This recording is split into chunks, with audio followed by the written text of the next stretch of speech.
Pinaigting ng Philippine National Police ang kanilang operasyon para ma-account ang daan-daang libong baril na may expired licenses bilang bahagi ng kampanya laban sa loose firearms sa buong bansa. Kahapon, isang gun enthusiast at negosyante mula Davao City na si alias Juan ang kusang isinuko ang 25 firearms kay Acting Chief PNP, Police Lieutenant General Jose Melencio Nartates Jr. sa Camp Crame.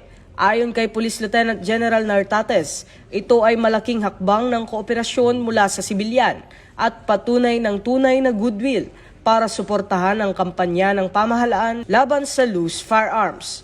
Ipinunto rin niya na si alias Juan ay isang chairman ng advisory group ng PNP Integrity Monitoring and Enforcement Group, kaya't may malaking simbolikong bigat ang pagsuko ng mga armas. Hinihikayat din ni Acting Chief PNP ang iba pang gun owners na tularan ito at isuko ang kanilang mga baril na paso na ang lisensya.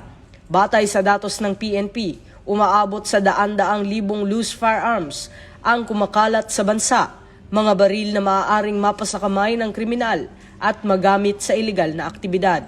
Iginiit din ni Acting Chief PNP na ang accounting ng loose firearms kasabay ang kampanya kontra iligal na droga ay mahalagang elemento sa patuloy na pagbaba ng kriminalidad. Ito ang bagong PNP para sa bagong Pilipinas, serbisyong mabilis, tapat at nararamdaman.